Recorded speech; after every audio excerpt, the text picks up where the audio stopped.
ನೀವು environment impact assessment ಮಾಡಲ್ಲ. ಯಾವ ಜಾಗದಲ್ಲಿ ನೀವು ಟನಲ್ ಮಾಡ್ತಿದ್ದೀರಿ ಆ ಟನಲ್ ಬೇಕಾ ಬೇಡವಾ ಅಂತ ಜನರ ಹತ್ರ ನೀವು ಲಾಲ್ಬಾಗ್ನಲ್ಲಿ ಬಂದು ಕನ್ಸಲ್ಟೇಷನ್ ಮಾಡಲಿಲ್ಲ. ಬೆಂಗಳೂರಿನ ಜನರ ಹತ್ರ ನೀವು ಈ ಟನಲ್ ನಿಮಗೆ ಬೇಕಾ ಅನ್ನೋದನ್ನ ನೀವು ಕೇಳಿಲ್ಲ.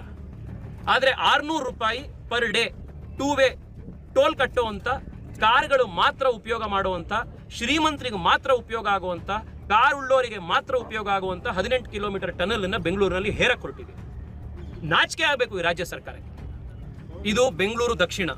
ಜನ ನಮ್ಮನ್ನು ಆಯ್ಕೆ ಮಾಡಿದ್ದಾರೆ. ಈ ಭಾಗದ ನೈಸರ್ಗಿಕ ಸಂಪತ್ತು, ಈ ಭಾಗದ ಸಾಂಸ್ಕೃತಿಕ ಸಂಪತ್ತು ಇದನ್ನು ಕಾಪಾಡಬೇಕು ಅಂತ. ಇಲ್ಲಿ ಕೆಂಪೇಗೌಡರ ಟವರ್ ಇದೆ. ಬೆಂಗಳೂರು ಇಲ್ಲಿವರೆಗೆ ಬೆಳೆಯುತ್ತೆ ಅನ್ನುವಂಥ ಒಂದು ಅಭಿಲಾಷೆಯಿಂದ ಕಟ್ಟಿದಂಥ ಒಂದು ಕಟ್ಟಡ, ಅದು ಮಾನ್ಯುಮೆಂಟ್, ಅದು ನೈಸರ್ಗಿಕ ಸೃಷ್ಟಿ, ಇದು ನ್ಯಾಷನಲ್ ಜಿಯೋಲಾಜಿಕಲ್ ಮಾನ್ಯುಮೆಂಟ್.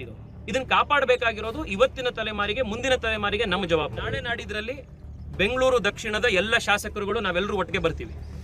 ಇಲ್ಲಿರುವಂಥ ವಾಕರ್ಸ್ ಅಸೋಸಿಯೇಷನ್ನು, ಇಲ್ಲಿ ಪ್ರತಿ ದಿವಸ ಲಾಲ್ಬಾಗನ್ನು ಉಪಯೋಗಿಸುವಂಥ ಜನ, ಇವತ್ತು ಯಾರು ಇವರು ಅಧಿಕಾರಿಗಳು ಬಂದು ಉತ್ತರ ಕೊಡದಲೆ ಇಲ್ಲಿ ಜಾಗಕ್ಕೂ ಬರ್ದಲೆ ಓಡ್ ಹೋದ್ರು, ಲಾಲ್ಬಾಗ್ ಅವ್ರಿಗೆ ಸೇರಿರೋದಲ್ಲ ಇದು.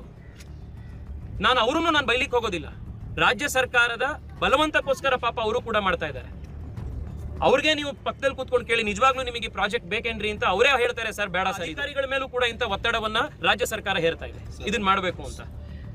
ನಾನು ಒಂದು ಸ್ಪಷ್ಟ ಮಾಡ್ತಾ ಇದ್ದೀನಿ ಇವತ್ತು, ಲಾಲ್ಬಾಗ್ನ 6 ಎಕರೆ ಅಲ್ಲ, ಲಾಲ್ಬಾಗ್ನ 6 ಇಂಚು ಜಾಗವನ್ನ ರಾಜ್ಯ ಸರ್ಕಾರ ಈ ಟನಲ್ ಪ್ರಾಜೆಕ್ಟ್ಗೆ ತಗೊಳ್ಳೋದಿಕ್ಕೆ ನಾವು ಬಿಡೋದಿಲ್ಲ.